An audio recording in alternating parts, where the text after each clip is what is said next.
Hello, I am Andy, and I would like to thank you for coming to my movie.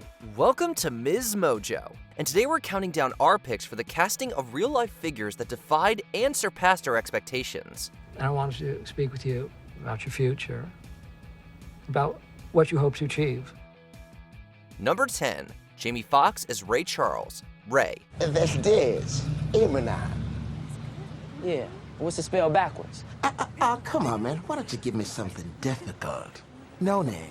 While we now know that Foxx is an uber-talented multi-hyphenate, it's important to remember that general audiences in 2004 weren't aware of his potential for superstardom. Prior to depicting the life of the soul and R&B legend in director Taylor Hackford's film, Foxx was best known for his stint on the iconic sketch show In Living Color, in addition to his self-titled late 90s sitcom. Well, what if I want to go to another company? There's a guy out there right now that is willing to pay me 7 cents a record. Can you do that?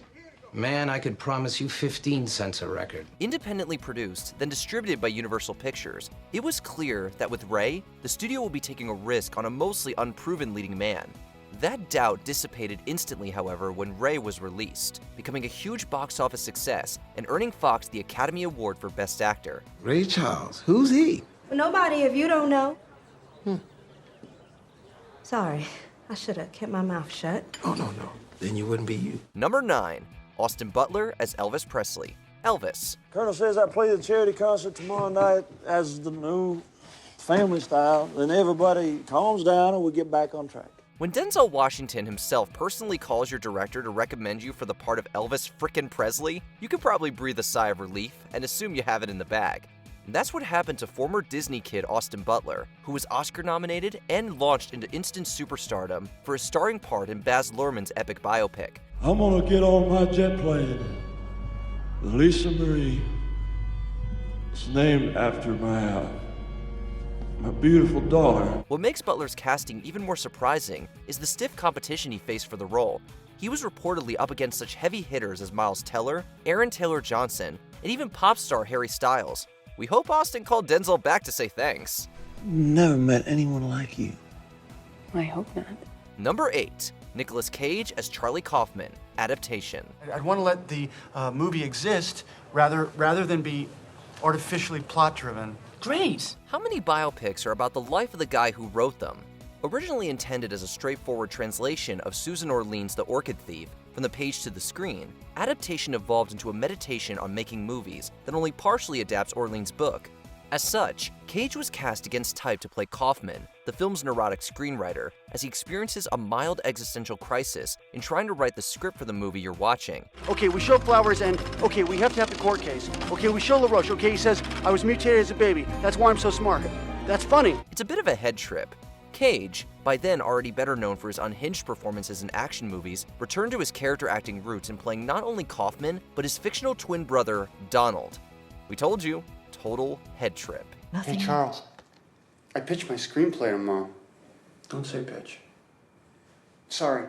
Anyway, she said it was Silence of the Lambs meets Psycho. Hey, well, maybe you guys could collaborate. I hear Mom's really good with structure. Number 7, Vin Diesel as Giacomo Jackie Denorsio, Find Me Guilty. I want to have lunch with the fellas. Every day, my marshals take me down to the holding cell. Technically, you're still a prisoner, Jackie. You think I don't know that? Even in 2006, audiences mostly associated leading man Diesel with his roles in the Fast and Furious and Riddick franchises, which clearly didn't make use of the actor's full dramatic potential. Find Me Guilty finds Diesel playing Jackie Denorsio, a slightly eccentric real-life mobster who is a defendant in this federal trial. This trial, by the way, stands as the longest ever of its kind, lasting nearly 2 years due to extenuating circumstances. Chiefly among them, Denorsio's baffling choice to legally represent himself. Could you tell all of us how you knew that those men in that restaurant was Italian? Well, I guess it... It's a shame that Find Me Guilty went decidedly under the radar after its release. Diesel is highly compelling as Denorsio. Maybe he could squeeze in another drama between Fast sequels? And a lot of us, most of us, didn't even get through high school, except maybe Carlo. So your testifying here can hurt us. Do you see what I'm saying? It was just an honest mistake. Number 6, Rami Malek as Freddie Mercury, Bohemian Rhapsody. Buddy, you're a young man, hard man, shouting in the street, gonna take on the world someday. You got blood on your face. Possibly the film with the most troubled production on this list. There were moments when it seemed like Bohemian Rhapsody might never be made at all. Various iterations drifted in and out of development hell, including a proposed warts-and-all version starring Sacha Baron Cohen that was shot down by the surviving members of Queen. I'm tired of the bloody anthems. I want the energy in the clubs, the bodies. I want to make people move. You mean disco? Why not? Eventually, the film's producers caught Mr. Robot, the USA Network cyber drama which starred Malek, and felt they had found their Freddie. Despite the Emmy winner's resemblance to Mercury, he, like Jamie Foxx, was untested as a movie star. Malek has even said that, during dance rehearsals, he felt like a lost cause. Ultimately, it worked out, with Malek winning an Oscar for his performance. Let me get you a beer. I wouldn't mind a beer. Can you just tell me where we keep them? Number 5. Kristen Stewart as Diana, Princess of Wales. Spencer. Of course. Now I know where I am. We used to call him Bertie. I think that's my father's coat he's wearing. Clearly, it doesn't matter if you've been praised by critics and cinephiles for your work across multiple indie films. When you starred in 5 Twilight movies like Kristen Stewart did, audiences have trouble getting the image of Bella Swan out of their minds.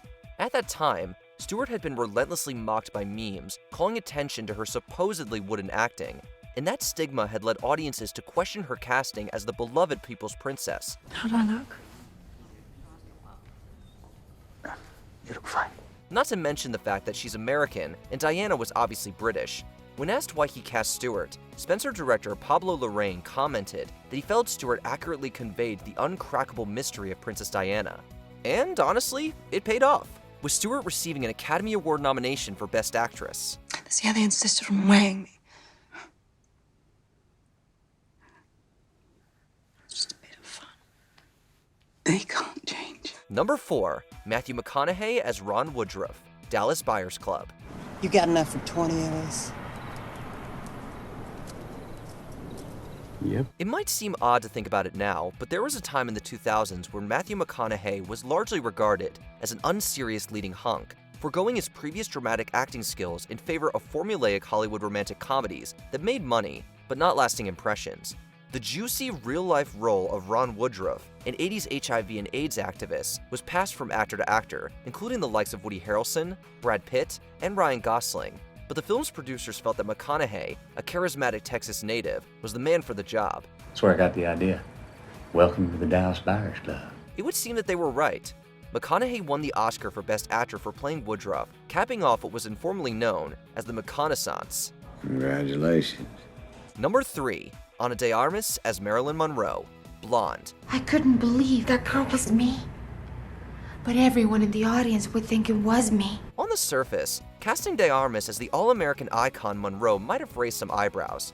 By her own admission, the Cuban performer had only become fluent in the English language a few years before being cast as Monroe, and still bore a strong accent at the time Blonde was filmed. Baby makes his wishes known. Norma's just a vessel. Director Andrew Dominic was confident that he had found his Marilyn, however. He went to bat for her after her very first audition. De Armas immersed herself in the role and Marilyn Monroe's life over the course of a year, and despite the film's overwhelming divisiveness, with many regarding it as exploitative and disrespectful to Monroe's legacy, she was rewarded with a Best Actress nomination at the 95th Academy Awards. Are you happy for me? Us? The Gemini and me? Yes! Number 2. Steve Carell as John DuPont, Foxcatcher. Some rich guy calls you on the phone. I want Mark Schultz to come visit me. This dark wrestling drama proves that actors should never be pigeonholed into the genres they're best known for. Initially intended for future Oscar winner Gary Oldman, the role of the mentally ill heir eventually went to comedic superstar and Emmy nominee Carell.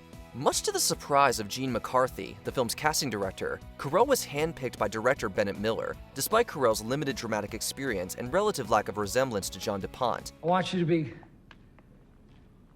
champions in sport and winners in life. Carell himself largely credited his left field casting to Miller, speculating that he was cast because Bennett says he has a benign public persona, and DuPont did too. Whatever the case for defying typecasting, it worked out. Both Miller and Carell were nominated for Oscars. Anyway. The proof is in the pudding. Before we unveil our top pick, here are a few honorable mentions. Zac Efron as Kevin Von Erich, the Iron Claw. The former High School Musical mines new dramatic territory in this wrestling drama. I'm sorry, boys. It's okay, Dad. You can cry. Everyone cries. Yeah, what are you talking about? You cry all the time. Christian Bale as Dick Cheney, Vice. Proof that Bale can handle pretty much anything a director tasks him with. Hello, Dick. Hello, George.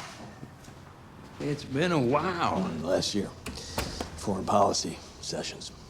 That's right. Willem Dafoe as Vincent van Gogh, and Eternity's Gate. The American actor is significantly older than the Dutch painter ever was. It's a theater play called Richard III.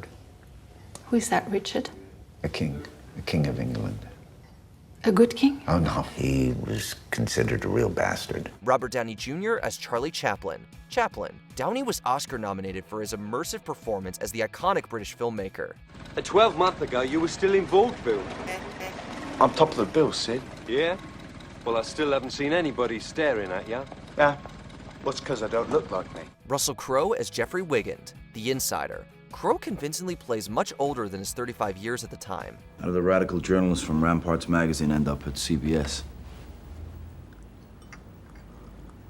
I still do the tough stories. Before we continue, be sure to subscribe to our channel and ring the bell to get notified about our latest videos. You have the option to be notified for occasional videos or all of them. If you're on your phone, make sure you go into your settings and switch on notifications.